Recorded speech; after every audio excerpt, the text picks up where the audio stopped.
Welcome to the Surgical Edge podcast for surgical insights, reviews, discussions, and to stay updated.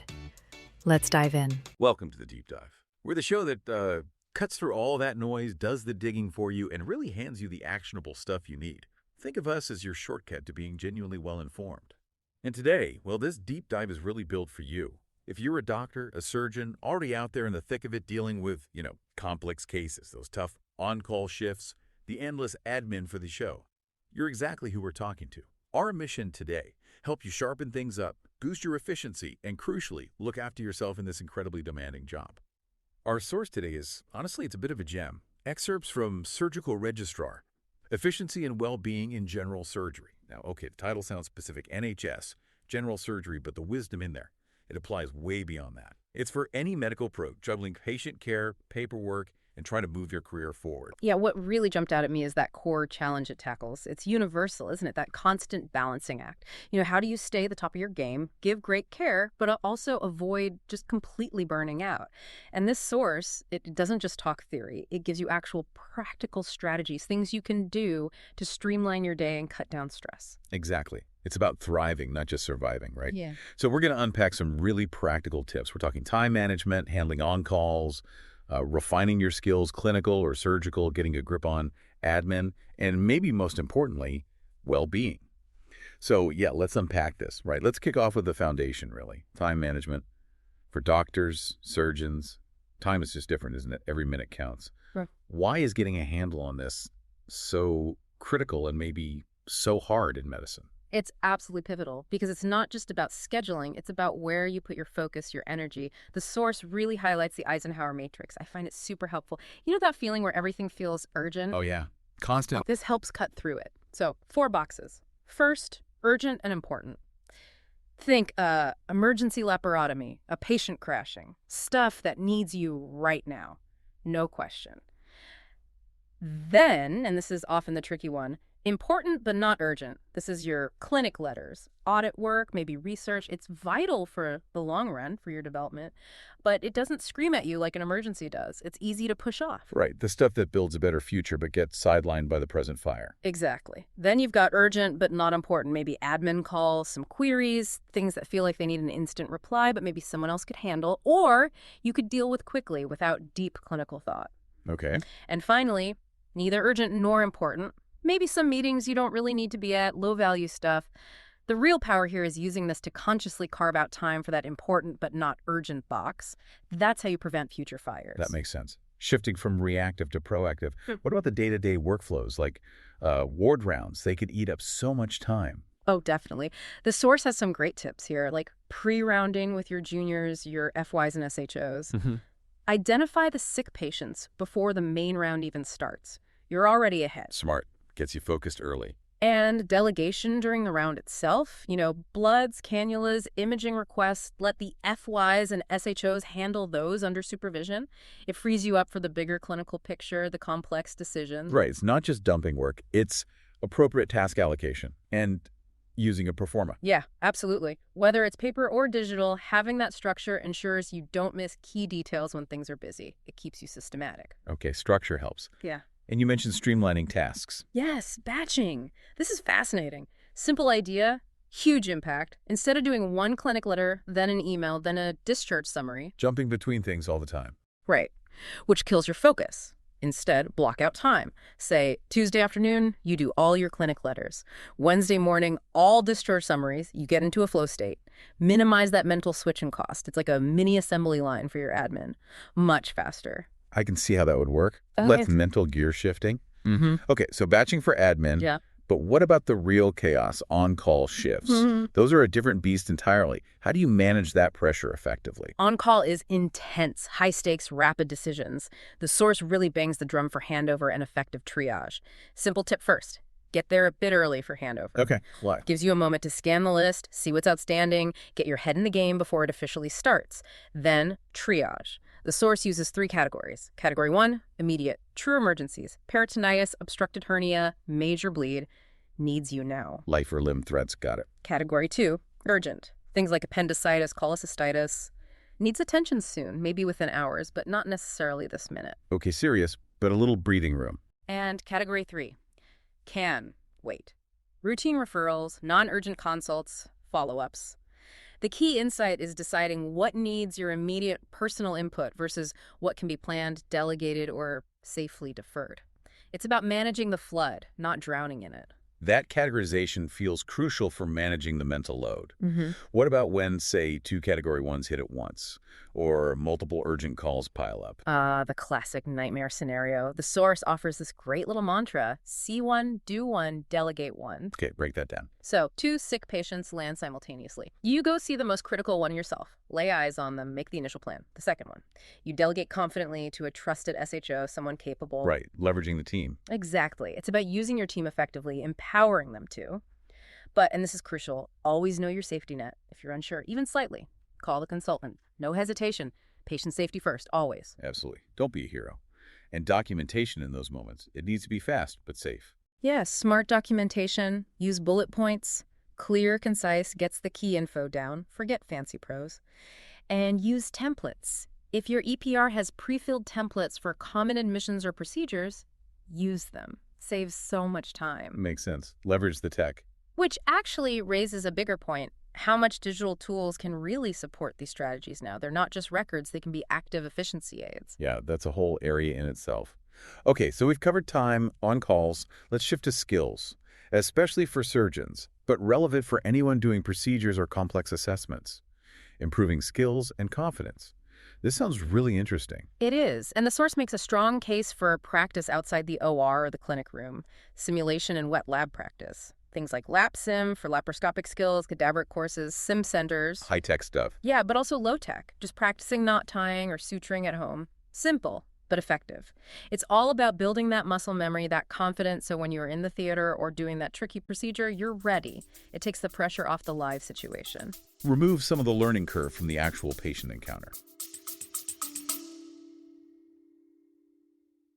So sorry for the interruption, but this is important. We need your support to help us grow, reach more surgeons, and keep delivering cutting-edge surgical content.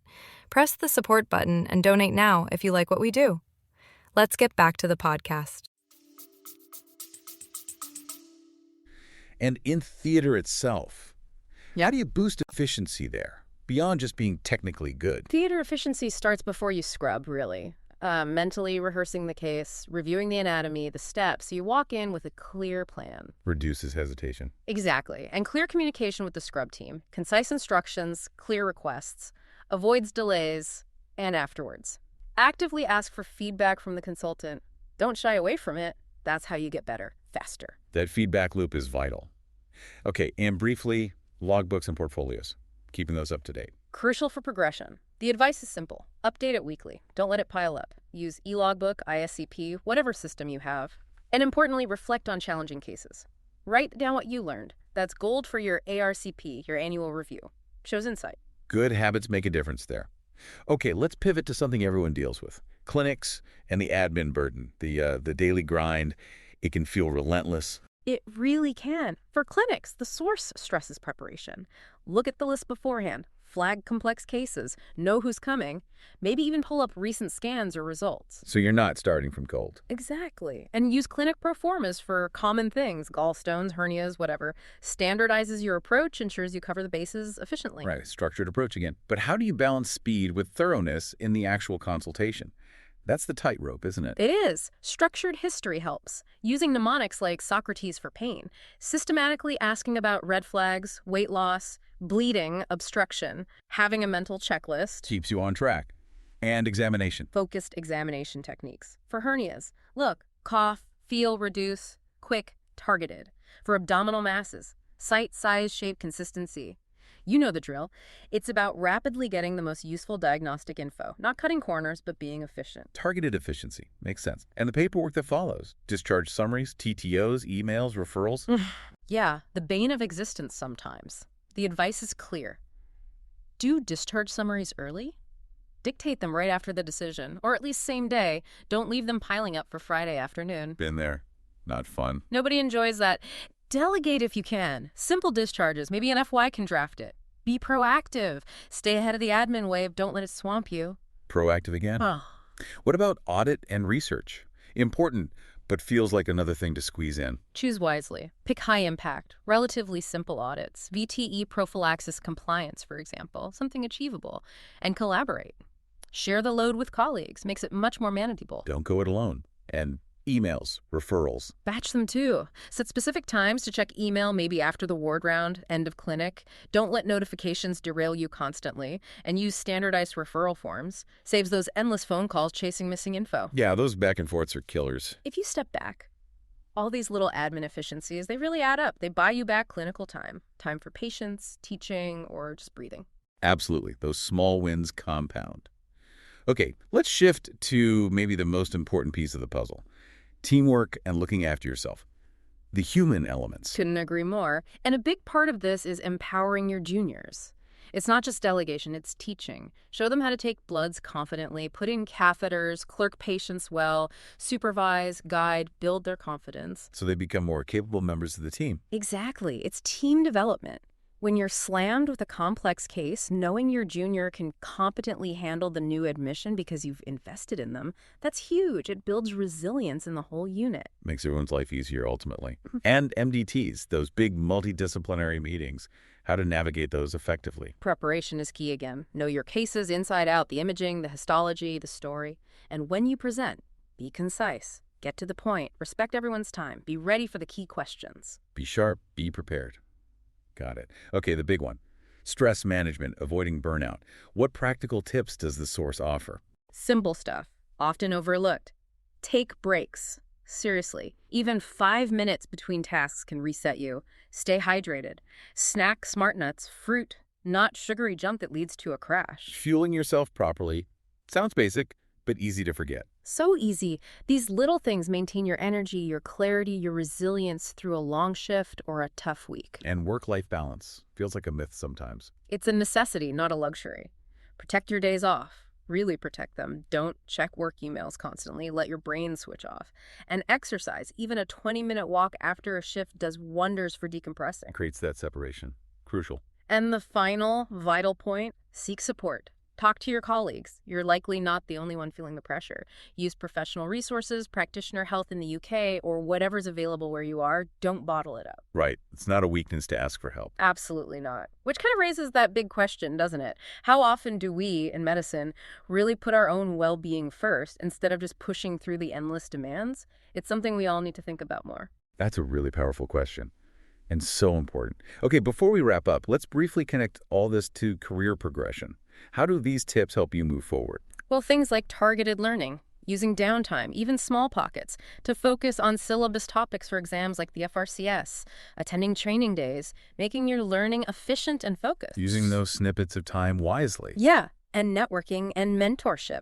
Finding a good mentor is invaluable. Engaging with societies like ASITE or the Royal Colleges builds connections, opens doors. Creates opportunities. And finally, interview and CV prep. Keep that CV updated constantly. Don't wait to the last minute. Practice interview questions, prioritization, ethics, handling difficult colleagues. Being prepared reduces stress and helps you shine. Makes sense. Preparation equals confidence. Okay, so wrapping this all up, the core message seems to be, yes, medicine is incredibly demanding. Surgeon, GP, ED doc, doesn't matter. It asks a lot. But by being deliberate about efficiency, teamwork, and especially self-care, you can make it not just manageable, but sustainable and rewarding. Right. So the key takeaways distilled. Yeah, the source really hammers home. 1, prioritize using systems like Eisenhower. Focus on what matters. 2, delegate smartly, empower juniors, free yourself up. 3, practice skills outside the high-pressure zone, build confidence deliberately. Okay. 4, organize admin, be proactive, batch tasks, use templates, avoid the backlog. And 5, crucially, protect your well-being. Burnout serves no one, not your patients, not your team, not you. Couldn't say it better. So for you listening right now, what does all this mean? Think beyond just getting through the day. Imagine applying even 1 or 2 of these ideas consistently. What could change? Yeah. How might, say, truly batching your admin, reclaiming even an hour or 2 a week, change your energy levels? Or consciously protecting your days off, how might that impact your resilience long term? How could adopting just one technique fundamentally shift not just your daily grind, but your whole career path in medicine, and maybe even your enjoyment of it? Something powerful to think about. Thank you for listening to the Surgical Edge podcast. Don't forget to like, share, and subscribe. Help us grow and deliver even more relevant surgical content by pressing the support button. Your contribution truly makes a difference. And don't forget to share with us your advice, feedback, and the topics you would like us to include.